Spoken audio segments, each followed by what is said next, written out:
One of the great things about science is that when scientists make a discovery, it's not always in a prescribed manner, as in only in a laboratory under strict settings with white lab coats and all sorts of neat science gizmos that go beep.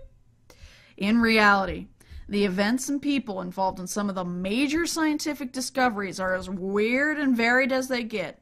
My case in point, the weird history of the cell theory. There are 3 parts to the cell theory. 1.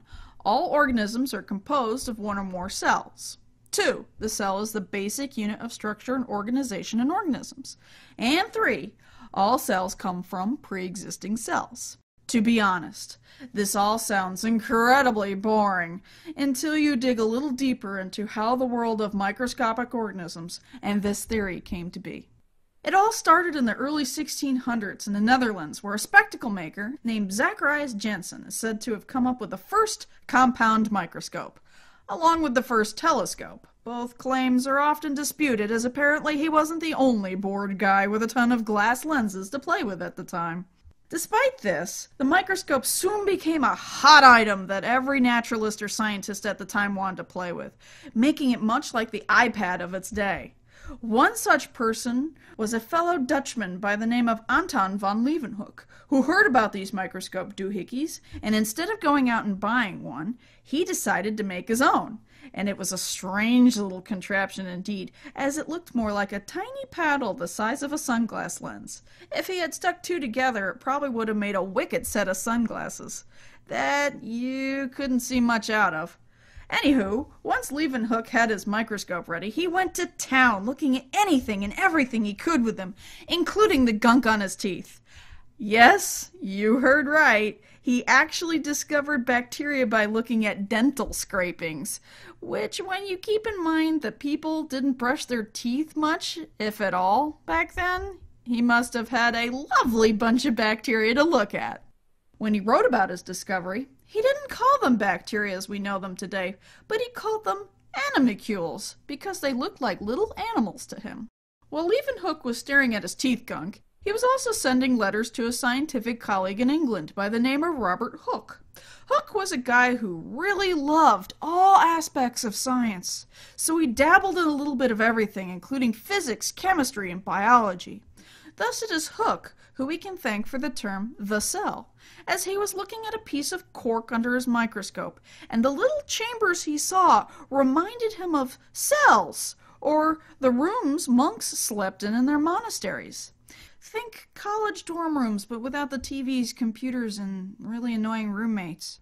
Hooke was something of an underappreciated scientist of his day, something he brought upon himself as he made the mistake of locking horns with one of the most famous scientists ever, Sir Isaac Newton. Remember when I said Hooke dabbled in many different fields? Well, after Newton published a groundbreaking book on how planets move due to gravity, Hooke made the claim that Newton had been inspired by Hooke's work in physics.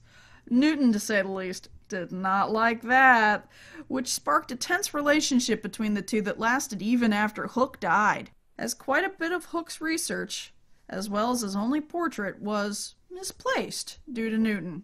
Much of it was rediscovered, thankfully, after Newton's time, but not his portrait, as sadly no one knows what Robert Hooke looked like.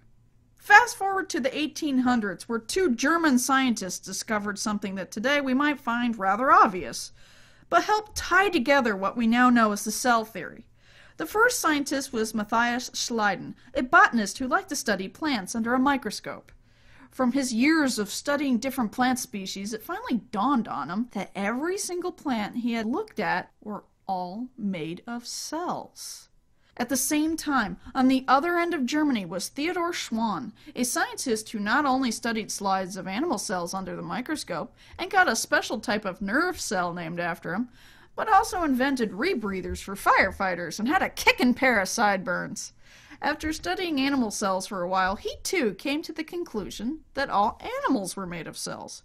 Immediately, he reached out via snail mail, as Twitter had yet to be invented, to other scientists working in the same field, and it was Schleiden who got back to him, and the two started working on the beginnings of the cell theory. A bone of contention arose between them, as for the last part of the cell theory, that cells come from pre-existing cells, Schleiden didn't exactly subscribe to that thought, as he swore cells came from free cell formation, where they just kind of spontaneously crystallized into existence. That's when another scientist, named Rudolf Virchow, stepped in with research showing that cells did come from other cells. Research that was actually, how to put it, borrowed without permission from a Jewish scientist by the name of Robert Remak, which led to two more feuding scientists. Thus, from teeth gunk to torquing off Newton, crystallization to Schwann cells, the cell theory came to be an important part of biology today. Some things we know about science today may seem boring, but how we came to know them is incredibly fascinating.